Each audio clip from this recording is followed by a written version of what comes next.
Y con ustedes, el mismísimo oráculo de Delfos. Fue un lugar de consulta a los dioses, en el templo sagrado dedicado principalmente al dios Apolo.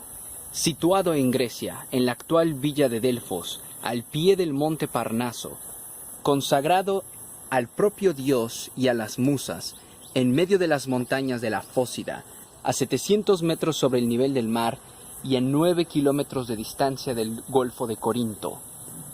De las rocas de la montaña brotaban varios manantiales que formaban distintas fuentes.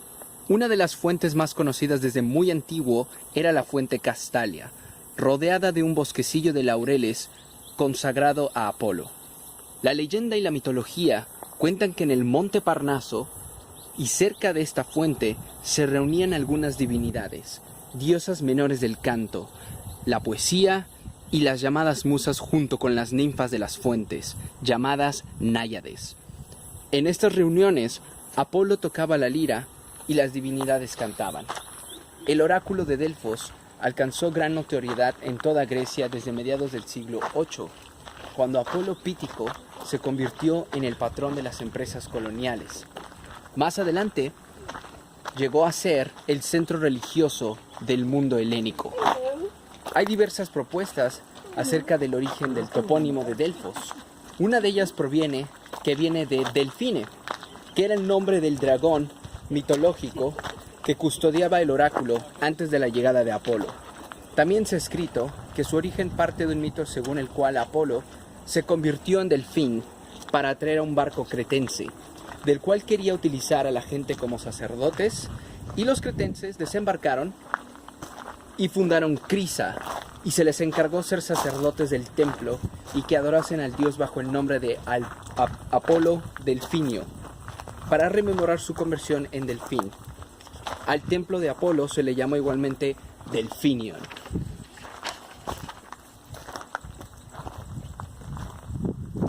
Hay testimonios de ocupación humana cercana al emplazamiento del santuario de Delfos de época arcaica, desde el Neolítico, concretamente en una gruta del macizo del Parnaso.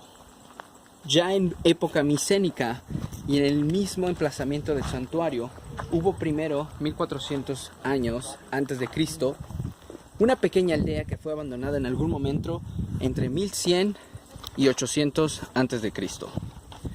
El santuario propiamente dicho apareció después de esta fecha, con un altar al que siguió un primer templo. El nombre de Pito se relaciona en la mitología con el de una gran serpiente o dragón. Pitón, hijo de la diosa Gea, la tierra, que vigilaba un oráculo consagrado a su madre, o bien era compartido por Poseidón y Gea. Una tradición indica que Gea cedió a Temis su parte y ésta la regaló a Apolo. Por otra parte, Poseidón intercambió la suya con Apolo por Calauria. Sin embargo, la versión más difundida dice que con el fin de establecer su propio oráculo, con el que guiara a los hombres, Apolo mató a Pitón con su arco y tomó posesión del oráculo. Para establecer el culto del nuevo santuario, desvió un barco de sacerdotes cretenses, en el cual, y en el original de este templo, había exhalaciones de vapores subterráneos, según una tradición antigua, no verificada por la moderna arqueología. Se sabe que la elección de este personaje se hacía sin ninguna distinción de clases. A la candidata solo se le pedía que su vida y sus costumbres fueran irreprochables. El nombramiento era vitalicio y se comprometía a vivir para siempre aquí, en el santuario. Durante los siglos de apogeo del oráculo, fue necesario nombrar hasta 3 pitonisas para poder atender con holgura las innumerables consultas que se hacían por entonces. Sin embargo, en los tiempos de decadencia solo hubo una, suficiente para los pocos y espaciados oráculos que se requerían.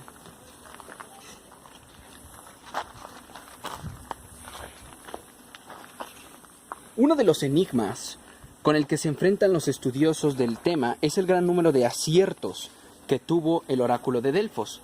La fe en él era total, incluso si se equivocaba, porque en ese caso se decía que el fallo era la interpretación de lo dicho y no el oráculo en sí.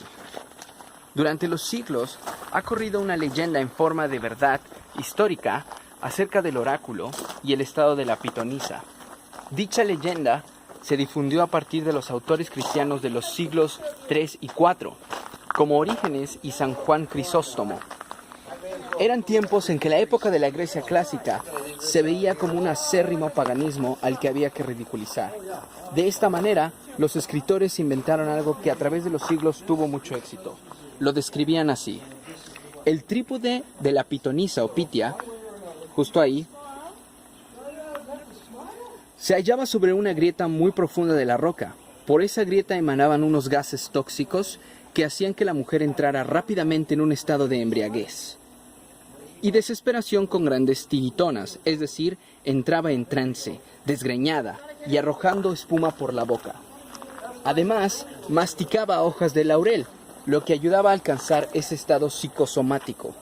Lo cierto es que no se ha encontrado hasta el momento ninguna descripción sobre el momento del oráculo en los escritores griegos o latinos. Ningún autor pagano ha descrito nunca una escena de consulta, ni siquiera Plutarco en su obra Diálogos Píticos.